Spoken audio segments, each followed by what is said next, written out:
Assalamualaikum dan selamat sejahtera. Nama saya Putera Azwar Safia binti Nasrul Muaimin bernomborkan matrik C20A1393. Tajuk saya pada hari ini ialah seni WAW. Pengenalan. Permainan WAW adalah salah satu permainan tradisional orang Melayu sejak beratus-ratus tahun yang lalu. Permainan ini mengandungi unsur budaya Melayu yang asli. Ini dapat dilihat dalam bentuk dan surat rekaan yang terdapat di WAW. Perkataan WAW dikatakan berasal dari perkataan Thailand kerana negeri Kelantan, Terengganu, Perlis dan Kedah menggunakan perkataan tersebut.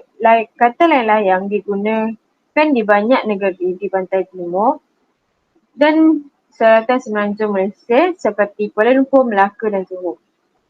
Ini dapat dibuktikan dengan catatan Tun Sri Lanang yang mengatakan bahawa Raja Ahmad terbang melayang-layang bersama-sama pemuda dan keluarga kerajaan dan tidak dipanggil bermain WAW. Selain itu, penampilan nama juga dikaitkan dengan suara yang dihasilkan dari bunyi busur terikat. Apabila dinaikkan ke udara, daun ibus yang dipasang di busur akan menghasilkan bunyi berirama. Mengikut satu catatan, WAW telah dihasilkan sejak tahun 711 Masihi lagi oleh Sang Zaya. Pada awalnya, WAW dicipta sebagai lambang kebesaran sesuatu negara. Apabila sesebuah negara berjaya dalam peperangan, mereka akan meraihkannya dengan cara menerbangkan WAW di angkasa. Permainan ini adalah salah satu hobi penduduk di kawasan luar bandar, terutama di negeri-negeri di barat Laut Kedah, Perlis dan Kelantan. Permainan layang-layang telah menjadi tradisi permainan selepas penuaian. Mereka bermain WAW untuk melepaskan lelah setelah penat bekerja di ladang. Mereka juga merasa gembira ketika bermain dan bertemu di sana di beberapa tempat dan daerah. Mereka akan mengadakan festival tahunan dan pertandingan layang-layang yang paling cantik antara daerah. WAW mempunyai cara tersendiri untuk mengukur dan menimbang ketika bingkai bulur kecil. WAW daun atau juga dikenali sebagai WAW barat atau WAW pagi. Ini merupakan jenis layang-layang yang popular.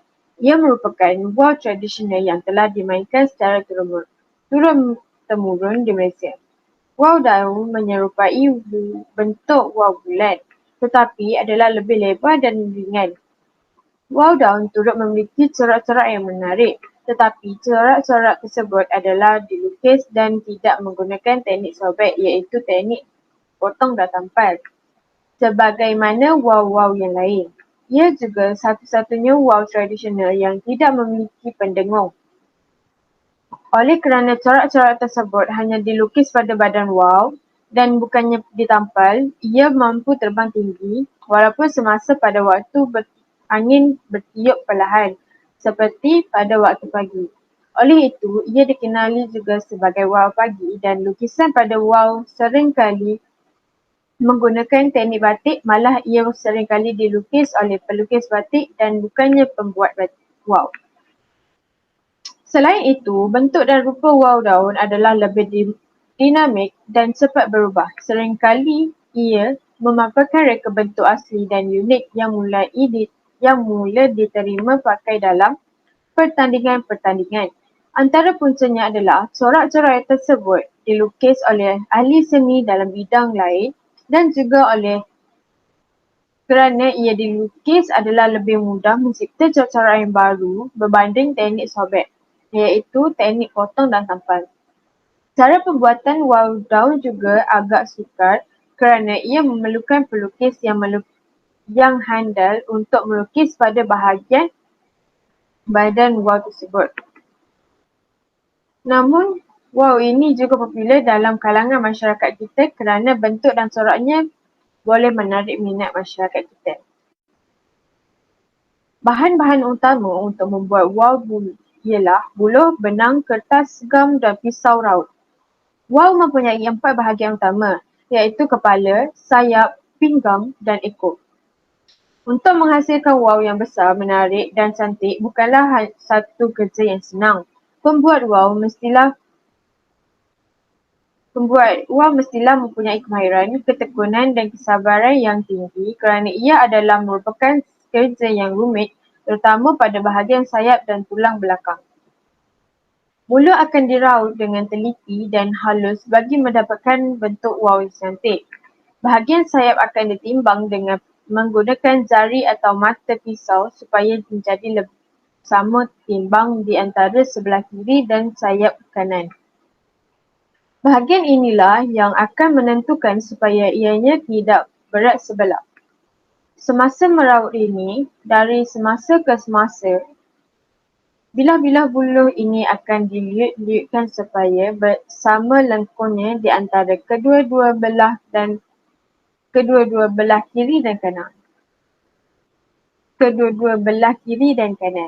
Seterusnya, tulang belakang dan bahagian ekor pula akan diraut. Untuk bahagian ekor, buluh akan diraut lebih lembut berbanding dengan bahagian badan wang. Ini akan mempengaruhi wang untuk menyesuaikan dengan keadaan angin ketika diterbangkan ke udara. Oleh itu, terdapat beberapa petua serta pantang larang yang terlibat semasa ingin menerbangkan dan menyimpan buluh tersebut. Petua dan pantang larang pemilihan mencari dan menebang buluh. Umpun buluh mestilah di kawasan yang tinggi dan lapang, iaitu bukan di dalam semak atau dusun. Seterusnya, buluh yang kelihatan kering seelok-eloknya di tengah rumput. Kemudian, buluh yang mempunyai pucuk muda tidak boleh ditebang untuk dijadikan wang kerana buluh tersebut mempunyai banyak kanji dan mudah diserang serangga perosak serta buluh muda juga mudah patah. Buluh yang condong ke arah matahari naik apabila lebih condong ke arah matahari naik adalah lebih baik kerana mempunyai semangat yang kuat menurut kepercayaan orang-orang tua. Malah keadaan cuaca kering dan panas adalah sangat sesuai untuk menebang buluh seperti di waktu tengah hari. Jika menebang buluh pada waktu pagi, pastikan penebang menindih batangnya. Kebiasaannya, pembuat wang akan mencari buluh duri untuk membuat wang dan buluh itu akan dipilih terlebih dahulu. Kerana wang menggunakan buluh yang sederhana tua untuk dijadikan tulang wang supaya tidak senang patah. Buluh yang telah ditebang perlu diukur terlebih dahulu sebelum memulakan pembuatan wang. Ukuran tersebut mengikut ukuran di setiap bahagian wang tersebut. Kebiasaannya, orang yang berpengalaman sahaja untuk membelah buluh mengikut saiz setiap bahagian kerana mereka sudah biasa dengan pembuatan wang kerana membelah buluh bukan kerja yang mudah. Dalam proses meraut buluh, iaitu buluh perlu diraut untuk membuang bahagian-bahagian yang tidak diperlukan seperti ruas dan kulit.